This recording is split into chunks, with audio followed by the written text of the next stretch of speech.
Bonsoir à toutes et tous. Très heureux de vous voir nombreux dans cet amphithéâtre 2000 pour cette première conférence du cycle Esprit critique Es-tu là, donc qui ouvre un cycle de conférences sur l'esprit critique dans le cadre d'un programme, du programme Lucide, dont Virginie Bagneux vous reparlera après. Je suis Thierry Machefer, je suis le vice-président délégué à la culture et à la relation sciences-société de l'Université de Caen. Donc je suis là tout d'abord pour vous accueillir évidemment au nom de l'université, de son président Labriel Louis et de toute l'équipe de direction, qui est très engagée sur ces sujets qui concernent l'esprit critique, la lutte contre l'infodémie, la question des fake news, qui est évidemment devenue une véritable question de société. Et donc très heureux que ce programme existe, que ce programme Lucide soit mis en place. Il est véritablement dans la continuité d'un certain nombre d'actions qu'on a déjà commencé à mener dans le cadre, peut-être certains en ont entendu parler, d'un label qui a été décerné à l'université il y a maintenant 4 ans, dont nous sommes sortis, le label Science avec et pour la société. Et dans ce cadre-là, l'université de Caen-Normandie a mis en place un certain nombre d'actions autour de la culture scientifique, autour de la participation des citoyens à la science, dans le cadre des recherches participatives, d'éléments également d'événements de culture scientifique sur les campus universitaires. Par exemple, au mois d'avril, le Turfu Festival que nous coproduisons avec le Dôme, le Centre de culture scientifique de Caen. Voilà, donc il y a un certain nombre d'actions, donc n'hésitez pas à voir tout ce qui se passe et pour travailler sur ces sujets. L'esprit critique, c'est évidemment quelque chose d'important parce que sans esprit critique, il n'y a pas d'accès à la connaissance, pas d'accès véritable à la connaissance. L'esprit critique, c'est pas simplement le savoir qui se transmet, c'est d'abord la critique qu'on s'adresse à soi-même, la distance qu'on a par rapport à ses propres croyances, par rapport à ses propres représentations, par rapport à ses propres biais. Donc c'est évidemment extrêmement important de comprendre comment tout cela fonctionne pour à la fois nous prévenir, nous prémunir, mieux penser individuellement et collectivement. Voilà, donc très heureux de recevoir Richard Monvoisin. Et en tout cas, je veux vraiment remercier très chaleureusement Richard Monvoisin, dont je suis les travaux, que ce soit à la radio ou par écrit, avec un grand intérêt. Merci beaucoup, merci à vous et une très bonne soirée.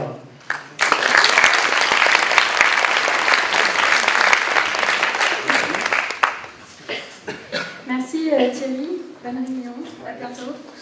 Je vais demander du coup à mes collègues qui coportent avec moi le programme Lucide de me rejoindre. J'ai nommé Patrice Georget, Elsa Joubert et Eliban Quérault-Servant. Cécile Delgault-Bandin est notre 4e larron et n'est pas présente ce soir et s'excuse du coup de pouvoir être avec nous.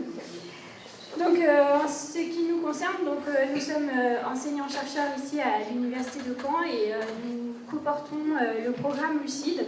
Alors, le programme Lucide, c'est avant tout un programme de recherche qui a pour ambition d'œuvrer en recherche, mais aussi en formation et en valorisation de la recherche sur les questions de lutte contre la désinformation, contre l'infodémie et le développement de l'esprit critique. Aujourd'hui, dans un monde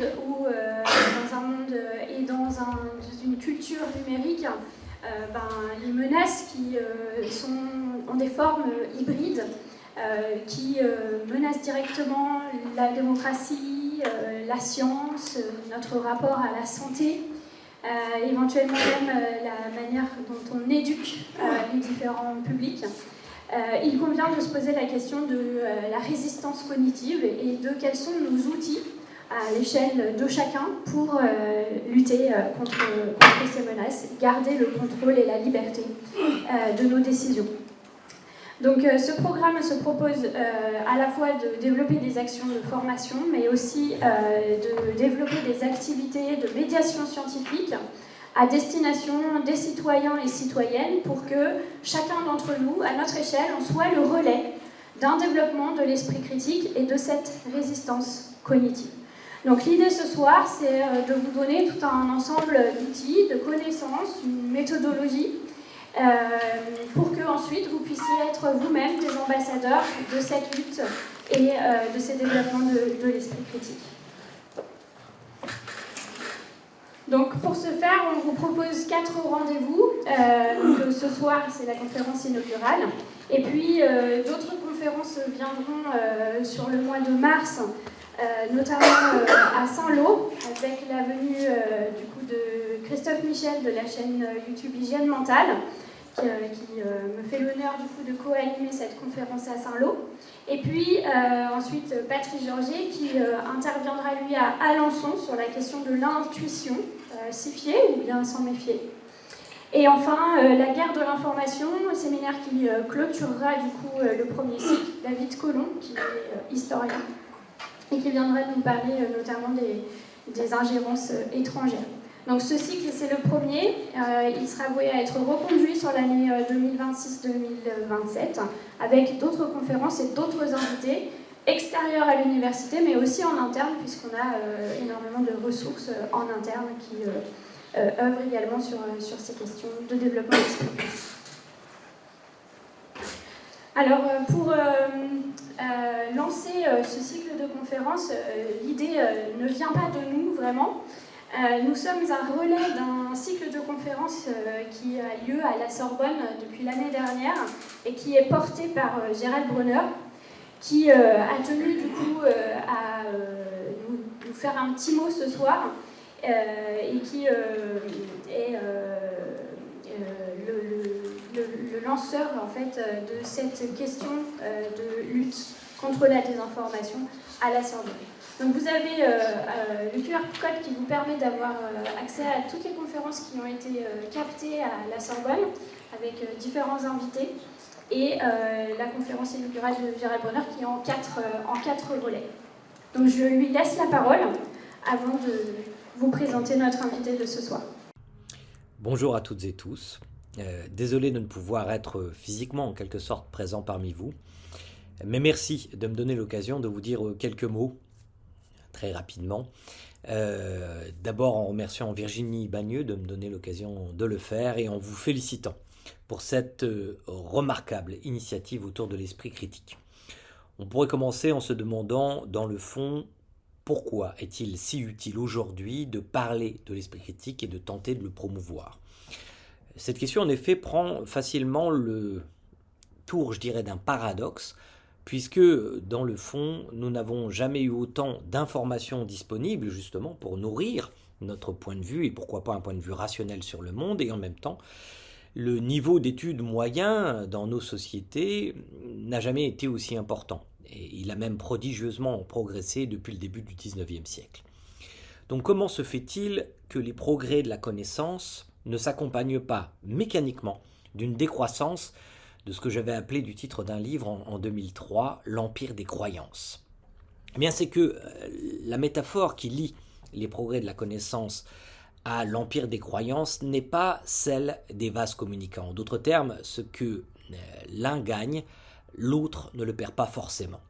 Et c'est devenu d'autant plus vrai depuis ce que l'on peut appeler la dérégulation du marché cognitif, que j'ai beaucoup étudié dans un livre qui s'appelle La démocratie des crédules, puis dans Apocalypse cognitif, et enfin dans un dernier livre que je viens de faire paraître, À l'assaut du réel, qui est une forme de trilogie qui explique pourquoi, dans les conditions contemporaines de notre technologie, mais aussi historiques et économiques, et confrontées au fonctionnement de notre esprit, de notre cerveau, eh bien, ce n'est pas toujours le vrai qui gagne dans la bataille concurrentielle extrême qui se livre aujourd'hui pour décrire le monde sur le marché cognitif.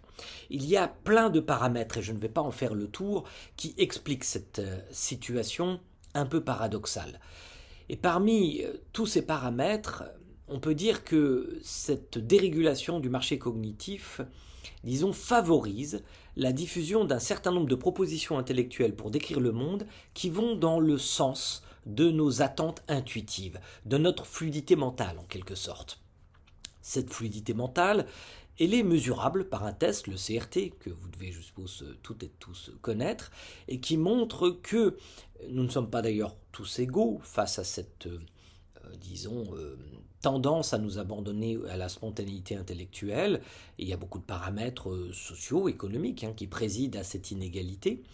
Nous ne sommes pas tous égaux donc, mais ce paramètre est un des critères qui prédit le mieux la croyance dans les fausses informations et la diffusion de ces fausses informations. Raison pour laquelle on a de forts arguments pour développer notre capacité à faire en quelque sorte notre déclaration d'indépendance mentale ou à stimuler, si l'on veut, notre système immunitaire intellectuel. C'est ce qu'on appelle l'esprit critique, qui s'adresse, je le crois, avant tout à notre propre pensée, à nos propres intuitions. Elles ne sont pas toujours fausses, comme vous le savez, mais dans un certain nombre de circonstances, qui sont presque prédictibles dans certains cas, nous allons avoir une tentation mentale qui n'est jamais mécanique, raison pour laquelle il y a de l'espoir, et on peut rétro-juger sur ces tentations, des tentations mentales qui vont nous faire préférer le vraisemblable plutôt que le vrai, qui est plus coûteux en termes énergétiques, intellectuellement. Et donc le développement de l'esprit critique, c'est simplement la tentative de rendre moins coûteuses justement les alternatives du vrai par rapport au vraisemblable, et aussi reconnaître les circonstances où ça vaut la peine en quelque sorte de développer un peu cette énergie mentale, de prendre du temps. Or évidemment, tout dans notre environnement informationnel nous enjoint à ne plus prendre du temps, à en quelque sorte surréagir, y compris émotionnellement, face à des informations qui vont dans le sens de nos croyances ou au contraire qui contrarient nos représentations du monde. C'est pourquoi il est plus essentiel que jamais, alors qu'il n'y a jamais eu dans l'histoire de l'humanité autant d'informations disponibles, ni aussi la possibilité pour chacun d'entre nous d'intervenir sur ce marché de l'information. Il est donc plus nécessaire que jamais que de penser la possibilité de faire du développement de l'esprit critique un bien commun, en réalité, qui mise sur l'universalisme de notre système cognitif. Nous avons tous des différences, évidemment, des préférences politiques, culturelles, et c'est tant mieux. Mais nous avons, je le crois, et en tout cas c'est le pari du rationalisme, un fond commun, un universalisme cognitif qui nous permet de nous comprendre les uns les autres sans forcément être toujours d'accord, mais du moins de comprendre les procédures intellectuelles fondamentales qui nous permettent de négocier intellectuellement avec le monde. Et cela, quel que soit notre âge, quel que soit notre genre, quelle que soit notre culture. Pour le reste, c'est toute la diversité de l'humanité, évidemment, qui s'invite dans nos conversations. Et nous avons d'autant plus intérêt à développer cet esprit critique et d'en faire en quelque sorte une grande cause nationale que nous avons perdu beaucoup, peut-être provisoirement, peut-être définitivement, d'autres leviers pour réguler ce marché de l'information, comme la bonne volonté, par exemple, des grands propriétaires des entreprises numériques, que sont Facebook, X et autres, disons, réseaux sociaux ou plateformes de diffusion de vidéos.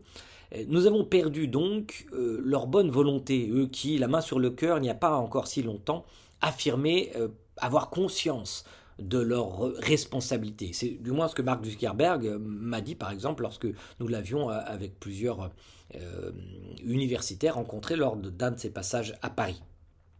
Nous voyons que Mark Zuckerberg a tourné Kazakh depuis, avec une servilité qui est consternante, mais il y a encore d'autres acteurs qui ne sont pas seulement serviles et opportunistes, qui sont engagés idéologiquement, comme par exemple Elon Musk, dans la volonté de mettre sur le devant de la scène numérique et du marché de l'information des formes de traitement du monde à la fois offensantes et radicales d'un point de vue politique, et on parle ici de la radicalité d'extrême droite. Pour toutes ces raisons, il est devenu presque vital pour nos espaces sociaux de maintenir un socle commun de représentation du réel, du monde et des faits. Nous pouvons, sur la base de l'acceptation de ces faits, avoir des désaccords d'interprétation, des combats politiques, pourquoi pas, mais il est essentiel de maintenir ce socle commun. Sans ce socle commun, il n'est pas possible d'avoir une politique publique rationnelle, quelle qu'elle soit. C'est donc essentiel et d'une certaine façon, d'un point de vue transpartisan, que je crois fondamental ce que vous êtes en train de faire, et je vous en remercie. À bientôt. Voilà, merci à Gérald pour cette formidable introduction qui pose la question de notre rapport au réel. Et avant de présenter Richard, j'aimerais remercier les soutiens sans lesquels cette soirée, ce cycle de conférences, mais aussi les travaux de recherche que l'on mène et toute l'activité autour de la formation ne serait pas possible. Donc je voudrais en particulier remercier la MRSH, évidemment, la Maison de la Recherche en Sciences Humaines qui accueille ce programme émergent.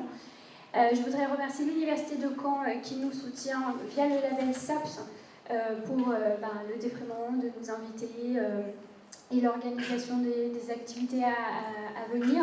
La Fondation 1432 qui subventionne donc à la fois ce cycle de conférences et le Congrès international francophone de l'esprit critique qui aura vraisemblablement lieu en janvier 2027 et dont on vous reparlera évidemment. Et puis le Dôme, qui est notre partenaire sur la question de la médiation scientifique, puisque faire de la science c'est bien, mais la transmettre c'est essentiel pour que chacun d'entre nous puisse en bénéficier. Donc merci à tous ces partenaires. Et du coup, un petit mot quand même sur pourquoi tu es là toi ce soir, Richard. Puisque pour la petite anecdote, donc il y a 20 ans, presque jour pour jour, moi j'étais encore en thèse et tu m'as invitée à venir faire ma première conférence sur la question des dérives sectaires. Avec nous, il y avait le président de l'ATFI, Franck Villard à l'époque. Et je me suis dit que qui a invité de mieux que toi pour introduire ce séminaire pour lutter contre toutes ces pseudosciences, toutes ces théories paranormales qui sont bien séduisantes, mais voilà, contre lesquelles il faut lutter au quotidien. Donc Richard, mon voisin, est didacticien des sciences. C'est le premier à avoir fait une thèse en zététique auprès de Henri Brock. Je pense que tu pourras nous en dire plus sur ton parcours. Et donc aujourd'hui, avec lui, on va se poser des questions précises et opérationnelles. Déjà, premièrement, est-ce que l'esprit critique, finalement, qu'est-ce que c'est ? Concrètement, comment on le développe ? Est-ce que c'est possible de le développer ? Si oui, à quelles conditions ? Et puis surtout, parce que c'est un mot peut-être qui est galvaudé, et qui peut-être est une solution miracle, mais qui n'est pas vraiment une solution. Donc, est-ce que l'esprit critique peut tout soigner ? Je te laisse la parole. Merci à vous. Bonjour, merci de votre accueil. C'est la première fois que je viens à Caen et je suis très content, c'est la première fois. Et j'ai vu qu'il y avait une église qui penche dangereusement. Ça m'a fait flipper. Est-ce que le son est bon pour celles et ceux qui sont au fond ? Ça va ? J'essaierai de ne pas trop bouger pour la captation, comme je l'ai promis. Je commence par il y a une loi qui oblige les professionnels de santé, je ne suis pas professionnel de santé, mais je trouve que cette loi est bonne, elle oblige les professionnels de santé à donner leur lien d'intérêt avant de prendre la parole. Et je trouve ça plutôt sain. Je trouve que c'est une première brique à l'esprit critique. Et donc je vais faire ma déclaration de lien d'intérêt. C'est assez facile et je n'en ai pas. Je n'ai pas de financement venant de sources privées. Mon salaire vient essentiellement à part quelques petits droits d'auteur, il vient essentiellement de l'université, donc de vos impôts. Donc je trouve que c'est assez logique de venir vous rendre un peu de monnaie de ce que je fais grâce à vous. Et le deuxième lien d'intérêt que je pourrais avoir, c'est de connaître Virginie depuis donc 20 ans maintenant, ce qui ne nous rajeunit pas. Et je suis très content du développement de ce projet-là, qui m'a l'air de bien tourner. Et j'ai hâte de voir ce que ça donnera en 2027, là, le fameux congrès. J'espère voir ça de près. J'ai aussi un lien avec Christophe Michel. Je suis assez peu tendre, je ne sais pas si vous me lisez parfois, mais je suis assez peu tendre avec ce que ça donne, la démarche critique, en particulier sur la plateforme YouTube. Je ne suis pas toujours fan, loin de là, des formes que ça prend. Mais s'il est un individu qui fait du contenu et sur lequel il revient quand il commet les rares erreurs qu'il commet et qui ne prend pas le melon et qui ne se presse pas pour survivre dans l'algorithme, c'est bien Christophe Michel d'Hygiène Mentale. Donc je suis vraiment content qu'il vienne parler avec vous bientôt. On m'invite parce que ça fait maintenant 25 ans que j'enseigne, je suis censé, c'est dans ma fiche de poste, enseigner l'esprit critique. Moi, je ne vais pas vous raconter ma vie, mais j'ai fait un cursus de physique-chimie au départ, une spécialité en physique quantique, et puis ensuite j'ai fait un petit cursus de philo en parallèle, et j'ai rejoint la didactique des sciences, qui est la discipline qui transmet les connaissances en sciences, qui essaie d'évacuer les obstacles dits épistémologiques que peuvent rencontrer les gens qui apprennent des sciences. Et donc, voulant marier cette démarche avec mes sujets de prédilection, j'avais une grosse affinité pour les sujets étranges, parce que je trouve qu'on y gagne toujours à bosser les sujets étranges, bizarres, paranormaux, à la frontière de la connaissance. On y gagne soit en découvrant quelque chose de nouveau et de fascinant, soit en découvrant que notre cerveau s'est leurré en adhérant potentiellement à une théorie qui n'a pas le socle qu'elle revendique. Et donc j'étais content de rejoindre un laboratoire qui n'existe plus maintenant, qui était à Nice, qui s'appelle le laboratoire de zététique et qui était dirigé par un professeur de biophysique, M. Brock, qui était donc un de mes co-encadrants et qui lui avait, et je pense que c'est important pour le point de départ de ce que je vais vous raconter, je crois que je dois vous parler à peu près 40 minutes et vous réserver un grand temps pour les questions, donc si vous avez des questions, notez-les et j'essaierai d'y répondre. Je m'engage à ne répondre qu'aux questions auxquelles je sais répondre. Les questions auxquelles je ne sais pas répondre, je ne bluffe pas, je vous dirai mon incompétence et je vous renverrai vers des gens plus compétents que moi. Pourquoi Brock a été important dans cette histoire? Alors, l'histoire de l'esprit critique, vous savez, en fait, parfois certaines personnes disent que l'esprit critique n'a pas de temple. En fait, on peut appliquer l'esprit critique à partir de n'importe quel domaine dit de savoir. Ça peut être l'histoire, ça peut être les sciences politiques, ça peut être à peu près tout et n'importe quoi. Et la démarche critique se formalise, on va dire. Moi, je la situe en France, en tout cas au début du XXe, avec les courants dits rationalistes, avec la libre pensée, avec l'union rationaliste, avec tous ces courants-là, qui avaient un fort tropisme vers les pensées, je dirais, progressistes, voire parfois libertaires même. On pensait peut-être à des gens comme Élisée Reclus, et des gens comme ça qui revendiquaient une démarche critique assez poussée, tout en défendant un anarchisme modéré, croustillant. Et puis, je dirais que ça reste un peu en suspens, se montent de ci, de là des associations qui se rendent bien compte que, alors que le flot d'informations croît sans arrêt, eh bien, le niveau d'adhésion à des thèses extraordinaires, lui, ne bouge pas. Il n'est pas plus grand, je ne suis pas un alarmiste de la question, je ne crois pas qu'on soit en train d'être submergé par une flopée, enfin, elle n'est pas plus grande qu'avant, quoi. Le taux est à peu près le même, je crois. Mais par contre, la différence avec les années 50, c'est que les postes de télévision sont arrivés dans nos maisons, et puis le téléphone portable est arrivé dans nos poches, ce qui nous maintient dans un flux permanent d'informations, ce qui change un petit peu la donne, ce qui nous tend, et nous pousse un peu à relayer un peu trop vite, ou plus vite que ce qu'on faisait à l'époque des rumeurs, à l'époque des discussions interpersonnelles qui étaient beaucoup plus développées que maintenant. Et le monde du paranormal a été un monde assez, je dirais, c'était vraiment le sujet parfait pour initier une démarche critique d'enseignement. Et c'était le vœu que faisaient des gens comme Henri Brock, dont j'ai parlé, mais il y en a eu d'autres. Hein. Je pense à Marcello Truzzi et d'autres gens, d'autres pédagogues aux États-Unis, au Canada, en Italie, en Allemagne, qui se sont dit tiens, c'est étonnant, pourquoi les gens croient-ils en ça? Qu'est-ce que ça en dit sur leur cerveau? Qu'est-ce que ça en dit sur nos attentes? Qu'est-ce que ça en dit sur leurs besoins? Et est-ce que l'on peut, est-ce qu'il faut y voir un drame ou pas? Alors il y a des cas où le drame n'est pas très grand. Par exemple, si vous adhérez à une théorie sur laquelle j'ai travaillé, qui est la théorie de l'existence du monstre du Loch Ness, que le monstre du Loch Ness existe ou pas, ça ne va pas changer radicalement votre vie ni la mienne, on est bien d'accord. Par contre, quand on conclut à tort sur des choses qui relèvent par exemple du champ de la santé, quand vous avez un naturopathe autrichien qui s'appelle Rudolf Breus qui vous dit qu'on peut guérir le cancer en ne buvant que des jus de légumes, là on voit que les enjeux de santé sont un petit peu différents, et là il ne s'agit pas de se tromper, quoi. On ne peut pas se tromper plusieurs fois. Autant on peut se tromper sur un rhume, si vous voulez, mais sur une pathologie grave, c'est beaucoup plus risqué. Et donc le monde du paranormal était assez vaste, et Brock, c'était en plus son champ de prédilection. Donc à l'époque, je dirais des années 80-90, au moment où je suis arrivé, la mode était au décortiquage, patient, méthodique, documenté, des grandes thèses extraordinaires. Alors il y avait un grand paquet qui concernait les interactions avec les miracles religieux, le fameux suaire, enfin l'allégué suaire de Turin. Je pense que vous connaissez ce linge de lin qui est présenté de manière épisodique maintenant, les miracles du sang de Saint-Janvier, des histoires comme ça, les miracles de Lourdes, est-ce qu'on peut évaluer le service médical rendu de Lourdes par rapport à un hôpital proche, etc. Voilà, ça c'était les grands thèmes de prédilection. À côté, vous aviez les sujets prosaïquement paranormaux, les apparitions. apparition mariale, la Vierge Marie qui apparaît quelque part, une tache qui prend une forme un peu étrange, des reliques qui font des trucs bizarres, et puis les esprits frappeurs, les matérialisations soi-disant parapsychologiques dans certains contextes. Est-ce qu'on pouvait en dire quelque chose? La réponse était oui, on pouvait se pencher sur le sujet. L'idée était de se pencher sur ce sujet de manière sceptique, c'est-à-dire suspendre son jugement.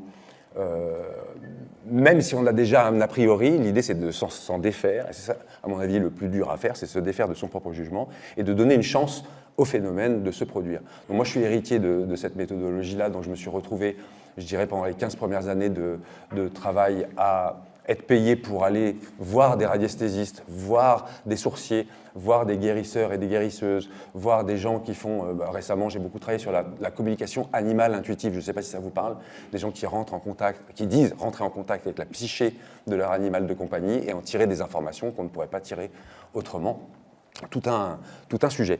Je croyais qu'on m'offrirait du calva, moi, mais il n'y a pas de calva, alors je bois de l'eau.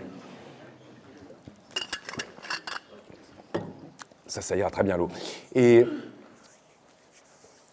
petit à petit, on s'est rendu compte qu'on ne pouvait pas faire ce travail-là sur des entités alléguées par des personnes qui pensent aux esprits, par exemple, à la présence d'âmes ou la présence d'entités non décrites comme certaines énergies ou des choses comme ça, sans élargir un peu la focale. Et ça, c'est, je dirais, le courant des années 2000, où on a commencé à se rendre compte que la critique que l'on exerçait sur ces théories-là, elle s'appliquait également à toute une gamme de pseudo-thérapies, ou en tout cas de thérapies qui n'apportent pas le corpus de preuves suffisant pour remplir ce qu'elles prétendent faire.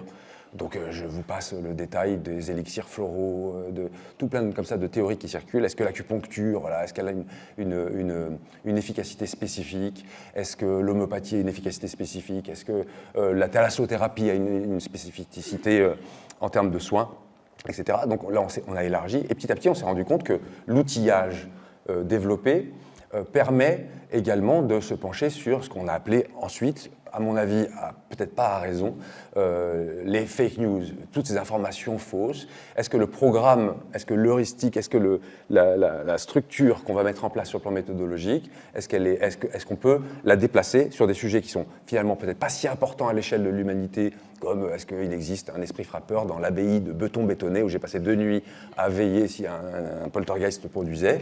Est-ce qu'il n'y a pas des sujets plus graves? Alors c'est là où une autre déclaration, vous savez qu'en socio, en psycho, on commence à le faire aussi, en socio, en sciences politiques par exemple, on a tendance à préciser d'où l'on parle. Je ne pense pas qu'aujourd'hui j'ai besoin de le faire, parce que je ne pense pas aborder des sujets qui mériteraient de le faire, mais si tant est que je le fasse, je suis inscrit dans un tropisme progressiste. Je suis plutôt une personne qui défend le progressisme au plan des mœurs. Je ne suis pas un conservateur, si vous voulez. Le spectre gauche-droite ne marche plus très bien, mais donc si je devais déclarer ça, je vous dirais que je suis plutôt quelqu'un orienté progressiste de gauche, comme on dit. Donc si d'aventure ça devait biaiser un de mes propos, au moins vous en êtes informé, je ne vous trompe pas sur la marchandise.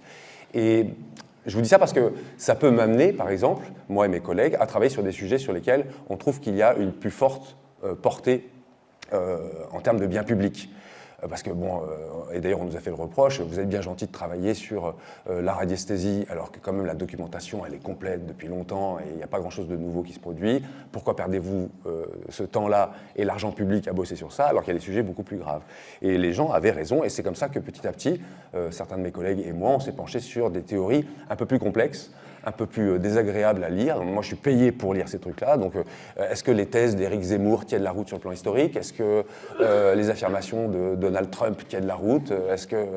Et alors là, il y a du boulot, parce que c'est un grand fournisseur officiel de l'équipe internationale d'informations douteuses. Et le temps d'émettre une affirmation douteuse est assez bref. Le temps pour la déconstruire est relativement long. Donc, il faut bien choisir. Et là, évidemment, nos goûts rentrent dans l'équation. Pour vous donner une petite lecture, je crois qu'elle congrue avec ce que disent en ce moment je viens de lire pendant le trajet là, une thèse de sciences politiques sur la question, et ça reboute à peu près avec ce que je pense. Je dirais que sur la période 2000 à 2025, il s'est passé un premier truc qui m'a paru bizarre. Moi qui étais fier promoteur de la pensée critique, je me suis rendu compte que les choses étaient peut-être pas si simples et que l'on faisait porter à l'esprit critique un programme peut-être plus vaste qu'il ne fallait, ou alors la notion était peut-être mal définie. Et là, je me suis rendu compte que tout le monde, d'un seul coup, en 2015, en fait, il s'est passé deux choses. YouTube était arrivé vraiment dans les mœurs, et les gens se sont gavés de vidéos YouTube. C'était l'explosion de vidéastes. Et l'autre chose qui s'est passée, c'était les attentats, évidemment les attentats. Et la première fois que vraiment j'ai vacillé sur le sujet que je défendais depuis le début, c'est quand il s'est agi de proposer l'esprit critique comme la matière qui permettrait de résoudre le radicalisme politique, qu'il soit de gauche, qu'il soit de droite, qu'il soit d'extrême droite. Et on nous proposait donc avec cette démarche critique de déradicaliser des gens. Et là, ça m'a posé question parce que je lisais de la science politique à côté et je voyais bien que, bien sûr, que les biais cognitifs que nous avons, que nous portons tous, ce sont les fameux trous de notre cerveau. Nous avons des béances, on tombe assez régulièrement dedans. Il y en a des très simples à comprendre. Par exemple, quand les petits risques, on a tendance à les amplifier, les gros risques, on a tendance à les minimiser. Ça, c'est un truc à savoir.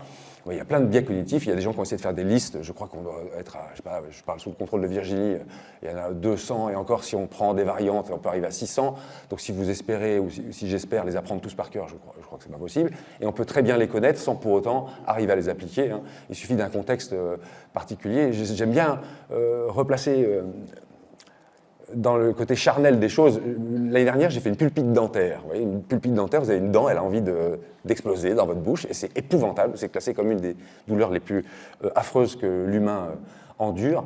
Là, vous m'auriez demandé d'adhérer à n'importe quoi, le monstre du Loch Ness, j'aurais adhéré à tout tellement j'avais mal. Sous le sceau de la douleur, évidemment, notre rationalité vacille. De même que quand on a faim, la rationalité vacille. De même quand on manque de sommeil, la rationalité vacille. Et quand mon gamin est malade, c'était le cas avant-hier, et j'ai cru que j'allais pas venir d'ailleurs, mon cerveau fait des boucles qu'il ne fait pas habituellement. Vous voyez, selon le contexte, je pense que c'est très difficile de se dire qu'on est prémuni en termes d'esprit critique, parce que ça dépend vraiment du contexte dans lequel on est. C'est aussi pour ça que je fais partie de ces gens qui sont plutôt doux dans cette démarche, parce que j'ai remarqué que c'est très facile de vouloir aller au conflit, prendre la personne qui défend une théorie fausse comme quelqu'un de crédule, ou de stupide, ou de particulièrement mal informé, ou de mauvaise foi, ou de complotiste, etc.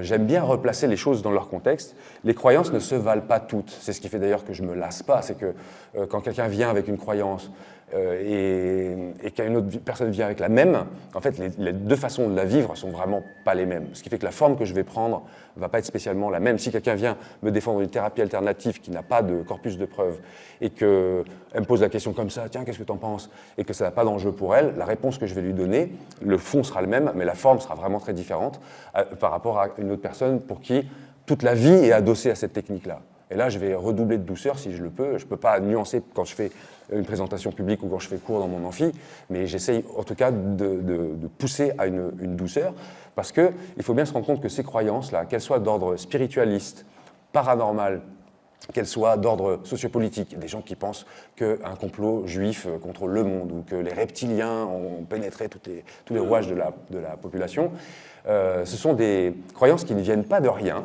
qui ne sont pas toutes fondamentalement ex nihilo, quoi, en dehors de tout. Il y a parfois des prémices de choses qui les ont amenés à penser à ça. Je dirais que partons du principe que les gens ne sont pas stupides, et s'ils croient en ce qu'ils croient, si je crois en ce que je crois, si vous croyez en ce que vous croyez, c'est que ça a une utilité.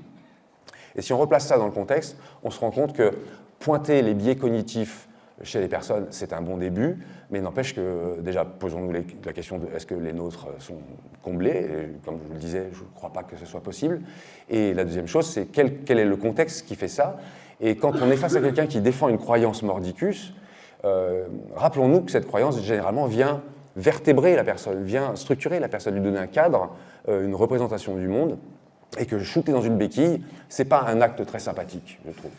Donc, si un jour vous vous retrouvez avec quelqu'un qui défend une théorie qui vous paraît complètement étonnante, essayez de la replacer dans le contexte de vie de cette personne, et après, demandez-vous si vous avez la patience, le temps et l'affection suffisante pour passer le temps pour déconstruire ça, pour lui amener une autre forme de béquille pour se soutenir. Donc, je revendique une démarche critique douce, patiente, et parfois, je pense même qu'il y a des cas où ça vaut le coup de se taire. Je pense qu'il y a des contextes où ce n'est pas propice On me pose la question assez souvent, les étudiants aussi me disent comment je fais pour expliquer à mon père ou à ma mère que... Il y a des fois, dans le contexte familial, je pense que c'est compliqué, il y a trop d'intrications. Dans les groupes, faire ça dans un groupe, c'est pas souhaitable, vaut mieux les interactions interpersonnelles. Et puis, il faut un socle de départ. Et le socle de départ, il y a moyen de poser un socle de départ qui est celui de la science. Alors la science est souvent vue comme une démarche austère, parfois même, on va dire, tentaculaire, qui impose son regard sur le monde. Je pense que c'est mal comprendre comment s'est construite la démarche scientifique.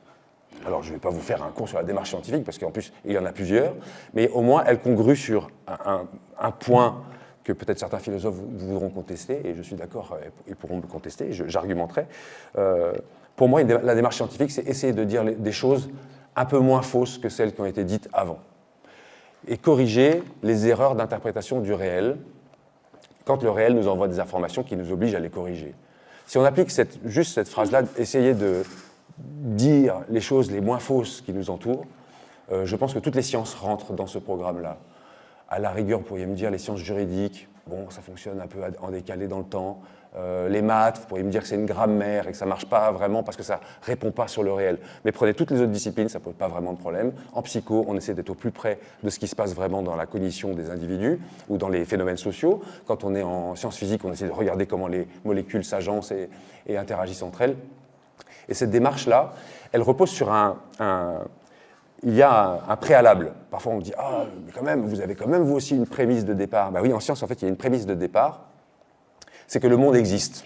On est obligé de prendre ça pour acquis, parce qu'en fait, on n'en est pas très sûr, en vrai, que le monde existe. Rien ne nous prouve que nous ne sommes pas tous maintenant le rêve de Virginie. Elle est en train de rêver, nous sommes ses personnages, ou peut-être le mien ou le vôtre, ou le rêve d'un dragon endormi, comme disait l'autre.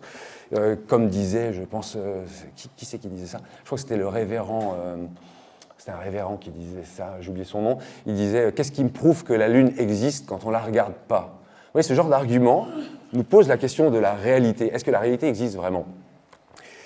Et de fait, si vous postulez que la réalité est ambiguë, vous ne pourrez pas faire grand-chose. Donc c'est un des premiers postulats en sciences que l'on fait, c'est de postuler que le réel existe. Parce que de toute façon, quand vous allez vouloir sortir tout à l'heure, vous n'allez pas tenter de faire un effet tunnel à travers le mur ou comme sur le quai 9/3 de Harry Potter, vous allez prendre la porte. En fait, dans ce monde, même si c'est un rêve de Virginie ou un rêve de dragon, les règles de la physique de base s'appliquent plutôt bien et autant s'en servir. Donc postulons que le réel existe. Ça, c'est la première chose. Deuxième chose qui est surprenante, c'est un peu ce que disait Gérald Bronner tout à l'heure, le monde est connaissable. Et ce qui est marrant, c'est que notre cerveau arrive à appréhender ça de manière assez cohérente.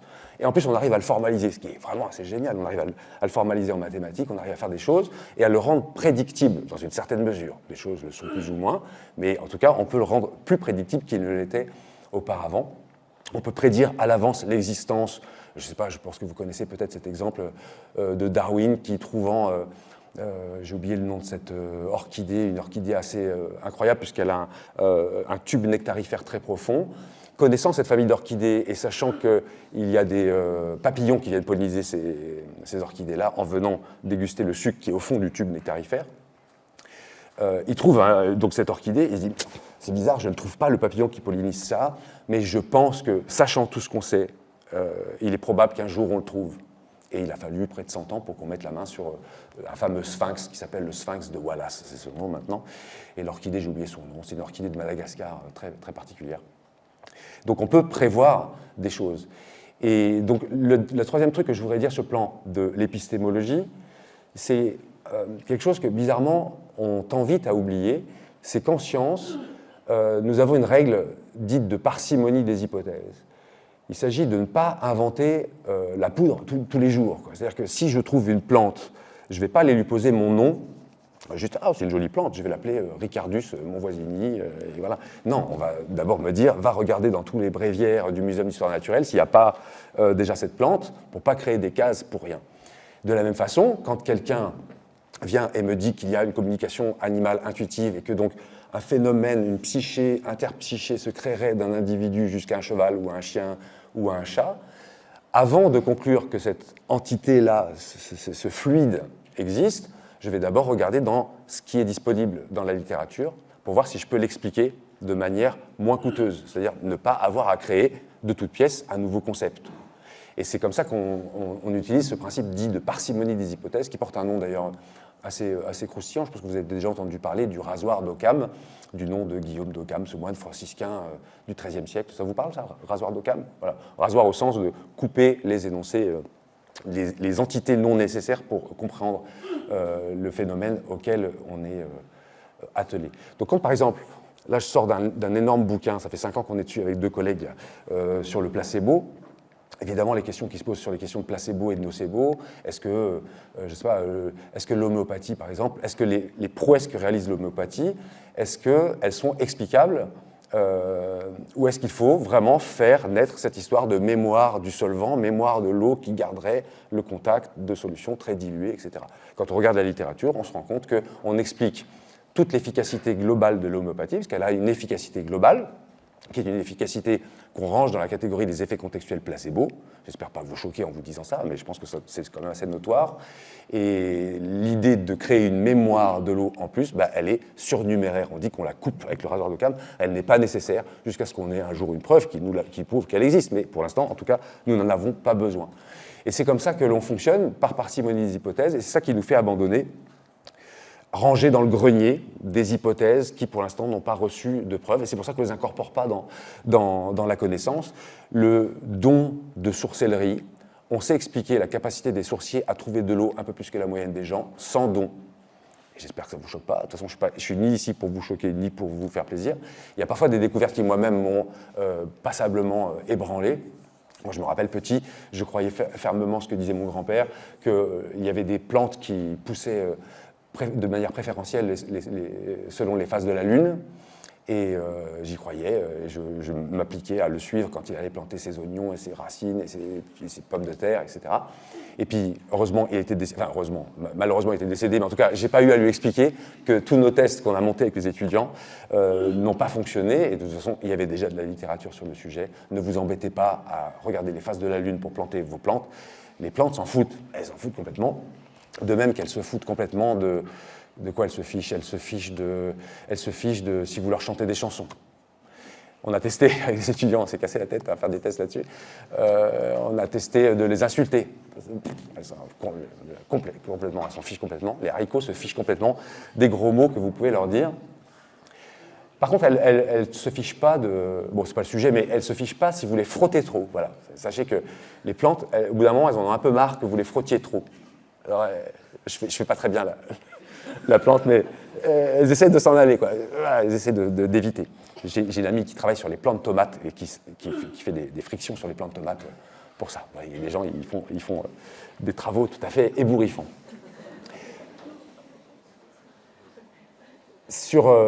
Alors évidemment, je pourrais vous raconter 1000 cocasseries sur les investigations dans les théories saugrenues sur lesquelles j'ai travaillé. Je pourrais aussi vous raconter, ça dépendra de vos questions, si vous voulez que je parte sur des sujets qui sont de l'ordre des arguments de type complotiste et de la rhétorique qui peut être mise en place, des gens qui vont nier certains événements de l'histoire ou certains résultats, ou même parfois l'existence de virus. Il y a des gens qui ont nié l'existence du Covid, il y a des gens qui ont nié l'existence du sida, il y en a encore qui le nient d'ailleurs. Je pourrais partir dans pas mal de directions comme ça, mais je voudrais surtout vous dire que le titre de cette conférence était « L'esprit critique peut-il tout soigner ?» La métaphore qui est derrière m'ennuie. J'ai choisi ce titre à dessein pour pouvoir vous le dire. C'est que l'idée serait de soigner un mal. Vous voyez, c'est comme si les idées fausses et les croyances étaient des sortes de virus mentaux. Il y a une théorie là-dessus, la théorie de la mémétique, qui prétendait que, de la même façon que... en gros, vous avez des modules de cognition qui se transmettent plus volontiers que d'autres. Les croyances en font partie, les croyances fausses en font partie. En plus, elles sont souvent simplistes, parfois même sexy, et donc faciles à passer d'un cerveau à un autre, et que donc il faudrait se prémunir en se créant une immunité. Et cette métaphore, elle a toujours été là. Au moins au XXe siècle, moi j'ai toujours trouvé, je pense à Jean Rostand par exemple, qui écrivait qu'il fallait défendre l'hygiène mentale, qui a donné d'ailleurs le titre de la chaîne de mon ami Christophe. Une hygiène mentale, sous-entendu, si on croit en quelque chose de faux, on manque d'hygiène. Si on a besoin des lumières de l'esprit critique, c'est que les gens sont dans l'obscurité. Je ne crois pas à cette métaphore. Je ne crois vraiment pas à cette métaphore. Les lectures tout ce que je compulse en termes de sciences humaines et sociales me montre que les choses sont plus complexes que ça et qu'il y a des choses systémiques dans lesquelles nous sommes qui ne seront pas affrontées juste par notre cerveau tout seul. Il a parlé, Gérald Bronner, de l'impact énorme qu'ont les algorithmes propriétaires de structures comme Meta ou comme X, par exemple. Il en a parlé, on pourra revenir dessus si vous voulez. Mais il y a d'autres choses, je trouve, qui sont plus fines. Par exemple, je dirais que jusqu'à il y a une poignée d'années, quand des amis à moi, femmes, me racontaient qu'elles se retrouvaient à faire du kung-fu ovarien en se mettant un œuf de yoni dans un endroit bien particulier de leur physiologie, dans le cadre de conventions de féminin sacré, j'aurais ri, ou j'aurais, en tout cas, je ne me serais pas moqué, mais j'aurais, au fond de moi-même, j'aurais dit quand même, on a fait 3 phases de féminisme appliquées, on reboot vers du féminin sacré ancien, qui est quand même pas une grande chance je dirais, de libération des mœurs, quoi. C'est quand même très réactionnaire comme position. Et en fait, en creusant, je me rends compte, et je le vois, et la littérature montre ça, c'est que si ces copines-là vont dans ces endroits-là, c'est qu'elles ne trouvent pas d'autres endroits. Et en fait, maintenant, j'essaie de renverser à chaque fois le stigmate en me disant, mais si elles vont là-bas, qu'est-ce que ça en dit sur notre société? Qu'est-ce que ça en dit? Comment se fait-il qu'elles ne trouvent pas d'endroit safe hors d'un cadre patriarcat très fort qui va généralement les restreindre dans leur choix de vie, dans les plafonds de verre, dans les institutions, l'évolution des carrières, etc.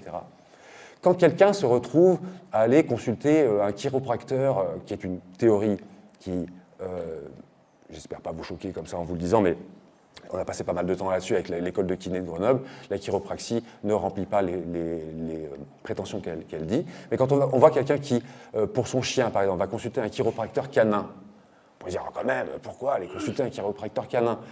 Mais parce que des kinés animaliers, il n'y en a quasiment pas. Et donc parfois les gens trouvent des solutions pragmatiques à leurs problèmes parce que parfois des gens vont voir des guérisseurs parce que le désert médical est tel que pour des gens qui n'ont pas assez d'argent, trouver un médecin de secteur 1, il n'y en a pas. Par contre, des guérisseurs, il y en a un à côté, et autant aller voir le guérisseur. Ce qui fait que le choix n'est pas finalement si irrationnel que ça, vous voyez. Je me fais comprendre? J'espère, parce que pour moi, c'était un choc. Je me rappelle ricaner parfois bêtement en me disant « Oh, les gens qui jouent au loto, quand même, vu les probabilités, regardez, on va faire le calcul. » Alors, les étudiants faisaient le calcul, quelle est la probabilité qu'on gagne au loto, évidemment, elle est maigre. Mais quand on regarde les fameux ascenseurs sociaux, est-ce si irrationnel que ça, que des gens jouent au loto pour espérer être transfuges de classe? En vrai, c'est pas si foireux comme choix. Parce qu'en fait, changer de classe sociale, c'est compliqué, pour 1000 raisons que je ne vais pas exposer ici, et puis c'est le travail des sociologues de vous l'expliquer, mais donc parfois, des choses qui peuvent nous paraître irrationnelles ne le sont pas tant que ça quand elles sont replacées dans leur contexte. Mais comme nous raisonnons à partir de notre contexte à nous, c'est très difficile d'appréhender le contexte des autres. C'est très, très difficile pour moi, avant de rencontrer mes premières amies féministes, de comprendre que se promener dans la rue le soir, il y a une pression vestimentaire énorme sur les copines. Moi, je n'ai jamais vécu ça, je ne me suis jamais posé la question. Et donc, en ouvrant notre contexte à l'existence des autres, on peut replacer la croyance là où elle se loge et là où elle vient remplir sa fonction. Et c'est, à mon avis, seulement à ce prix-là qu'on pourra oser aller ferrailler, éventuellement, ou aller proposer une alternative qui évite peut-être les conséquences d'un choix qui pourrait être désastreux. Je pense en santé, par exemple, il peut y avoir des choix très, très, très désastreux, quoi. Et donc, l'esprit critique, de manière large, je ne sais pas exactement ce qu'il soigne. Beaucoup de gens s'en sont emparés en tirant dessus comme sur une étoffe au point que le linge est tellement étiré que tout le monde peut y faire sa froque, j'ai l'impression. Ça va de Emmanuel Macron à Marine Le Pen qui peut nous dire qu'elle fait de l'esprit critique. À la fin, le concept, c'est un peu comme pour le féminisme, c'est un peu comme pour la laïcité, c'est des concepts qui sont trop élastiques. Alors on se dit, mais alors, qu'est-ce qu'on met dans l'esprit critique? Et là, je vais peut-être vous décevoir, c'est que, alors que c'est mon objet de travail et que c'est dans ma fiche de poste, je me rends compte au bout de 25 ans que mon objet de travail n'a pas de définition claire. Voilà. J'ai des collègues qui ont fait leur travail de doctorat là-dessus. Je pense à Denis Carotti, mon collègue. Je pense à Céline Schopfer, par exemple, qui a sorti une thèse au mois de septembre dernier et qui montre qu'en fait, la notion d'esprit critique est trop hétéroclite pour faire sens. Ça ne veut pas dire que chaque morceau n'a pas un intérêt, mais en tout cas, le mot lui-même ne désigne pas grand-chose de clair et il est trop flou, n'importe qui peut s'en emparer et en faire à peu près n'importe quoi. Je vois que c'est un peu la même chose avec les fake news, qui est une notion beaucoup trop vaste pour qu'on puisse en faire quelque chose. D'ailleurs, la loi anti-fake news de 2018, c'est une loi un peu pansement qui ne sert pas à grand-chose, c'est du droit mou voulu par Emmanuel Macron. C'était vraiment une volonté, je pense, d'annonce plus que de vraie résolution de problèmes. Je réfléchis à ce que je voulais vous dire d'autre de probant. Alors, j'ai promis à Virginie de ne pas plomber complètement l'ambiance. Donc, l'esprit critique, effectivement, c'est une notion trop floue pour être en parler. Par contre, les morceaux, eux, ils ont de l'intérêt. Il y a des choses qui marchent très bien et des choses qui ne marchent pas très bien. Les choses qui marchent bien, c'est que ouvrir la curiosité auprès des étudiants sur des sujets qui ont l'air hors science montre qu'en fait, la science n'est pas l'ennemi. La science, c'est juste la grosse loupe. C'est la façon de regarder les morceaux qui composent un truc, puis après regarder comment elles s'agencent entre elles, et soulever, regarder ce qu'il y a sur l'autre face, etc. Cette démarche de curiosité permet de réimporter l'exigence méthodologique qui avait disparu au préalable. Réouvrir ça en prenant des sujets sexy, sympas, chouettes, en lien avec les arts divinatoires, avec le monde du paranormal. J'encourage les pédagogues à prendre ces sujets-là, à condition de bien les travailler et de leur laisser leur chance à ces phénomènes-là, en essayant de regarder qu'est-ce qui vient à l'appui de ces thèses-là, et ensuite éventuellement les décortiquer quand les preuves ne sont pas là. Ça, c'est le côté fruité des choses. On sait aussi qu'on peut arriver à prévenir en mettant les gens dans certaines situations. Dans certains contextes, on peut arriver à osaturer un peu la démarche critique. Si vous montrez un biais cognitif dans un domaine, vous avez de fortes chances qu'à moyen terme, à long terme on ne sait pas trop, mais à moyen terme, la personne sera capable de détecter les mêmes problèmes, les mêmes biais, les mêmes critiques qu'elle l'avait fait sur le sujet précédent. Mais la mauvaise nouvelle là-dedans, c'est que si par contre on sort de ce champ, si par exemple je vous montre un biais qu'on appelle le raisonnement panglossien, je vous le détaillerai si vous avez envie, dans le domaine de la biologie évolutive, c'est assez facile à faire. Par contre, si on se déplace ensuite en physique, les gens tombent dans le panneau.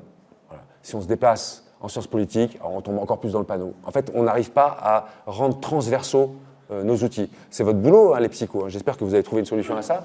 Nous, ça nous inquiète parce qu'au final, à quoi ça sert? Moi, au départ, mon rêve, quand je faisais cours, c'était je me disais, je leur apprends à faire la critique de théorie paranormale de manière méthodique et respectueuse. Mais l'idée, c'est qu'ensuite, ils aillent faire ça en regardant le journal télé de TF1. Et en fait, ça ne marche pas, ça. Ça ne marche pas très bien. Voilà. Ça ne marche vraiment pas bien. Et donc, ça m'ennuie profondément. Ça m'agace. Je ne sais pas comment résoudre ce problème. Et donc, je pense que l'esprit critique ne lave pas le linge, ne résout pas tous les problèmes. C'est souvent une marotte qui est présentée parfois même comme un... Il m'est arrivé d'utiliser le terme de critical washing. J'ai vu que beaucoup d'institutions maintenant repeignent leur façade, vous savez, comme le greenwashing où on met du vert pour faire croire qu'on a une démarche écologique. Et bien là, j'ai l'impression que l'esprit critique, beaucoup de gens s'en emparent pour faire joli, pour décorer. Pourtant, je pense qu'il y a dedans des éléments qui sont vraiment probants. Et l'un des éléments sur lesquels on se penche peu, c'est les biais cognitifs que nous autres intellectuels, c'est-à-dire profession, nous, les chercheurs, chercheuses, les intellos, les éditorialistes qui viennent parler à la télévision, ceux-là, en général, sont assez prompts à aller vouloir éduquer les masses, avec une lecture très classiste, si vous voulez. Par contre, à ne pas regarder leurs propres biais et leurs propres ornières. Et pourtant, Dieu sait qu'il y en a des ornières quand vous prenez Michel Onfray, ou vous prenez... je prends Michel Onfray parce que vraiment, il est extraordinaire, lui aussi, en termes de production. Pardon, c'est enregistré, il voit ça.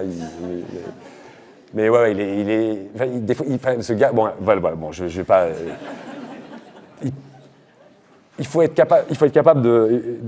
Parfois, il faut éviter. Vous connaissez certainement la notion d'ultra-crépidarianisme, cette notion un peu barbare pour désigner l'effet de cuistrerie. Moins on connaît un sujet, plus on a tendance à avoir l'impression d'en avoir fait le tour. J'ai l'impression que Michel Onfray a fait le tour de beaucoup de choses très, très rapidement.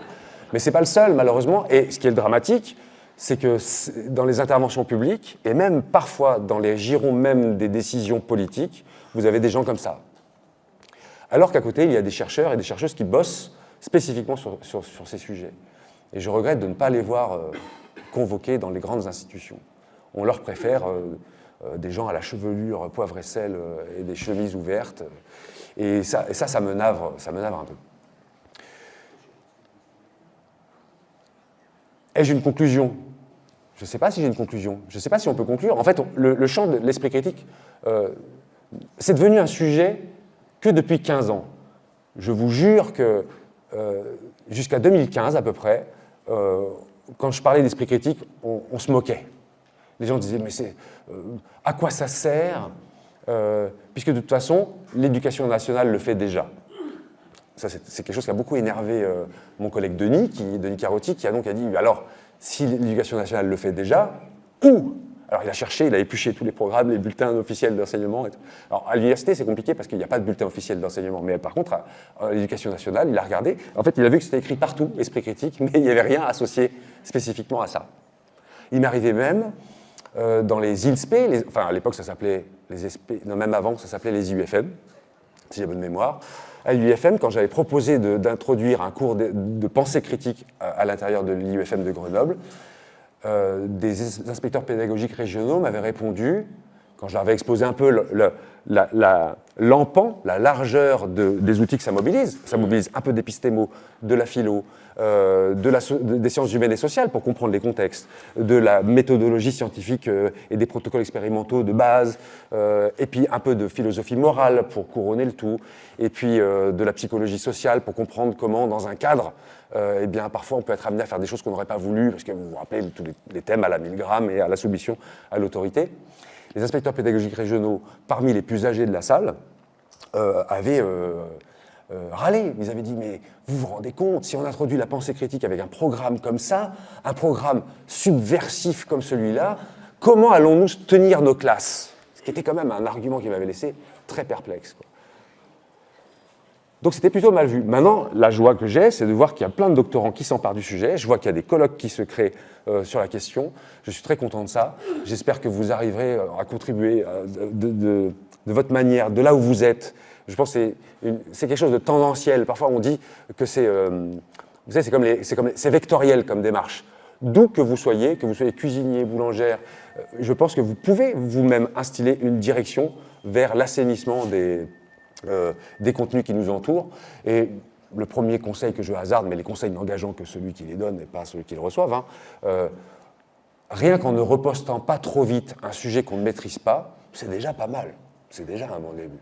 C'est déjà un sacré bon début. Et beaucoup d'entre nous, même moi, ça m'arrive de le faire c'est intéressant, ça me plaît. En fait, si ça me plaît, je devrais être 2 fois plus vigilant. Parce que justement, si ça me plaît, je peux facilement tomber dans mon travers. Donc, je vous encourage chaudement, à partir de là où vous êtes, à vous emparer de ces petits outils-là. Moi, j'ai mis des cours en ligne. J'ai eu la chance de me faire filmer. On m'a dit qu'il y avait un lien. Si j'appuie sur le bouton, je crois que ça apparaît. Je m'en fous, je ne gagne rien sur ça. On m'a filmé avec des gros strobos dans la figure pour que ça puisse être utile. J'ai en plus eu le plaisir d'avoir des étudiants à distance qui sont venus me parler, et je suis très content de ça. Servez-vous-en, usez ces cours, usez les vidéos de hygiène mentale que je vous recommande chaudement. Il y a quelques ouvrages qui sont très très bien faits aussi. Si vous voulez, je vous ferai une petite bibliographie de mes préférés. S'il y a des sujets sur lesquels vous voulez vous pencher de manière plus avant, très spécifique, je peux essayer d'y répondre s'ils rentrent dans mon champ de compétences. Si vous voulez des réflexions plus larges sur comment se prémunir, je peux essayer. Si vous posez des questions de psycho très pointues sur le plan cognitif, je renverrai à Virginie Bagneux, qui est ma référence en la matière. Je vous remercie de m'avoir écouté. J'espère pas avoir éclaté le temps. Ça va.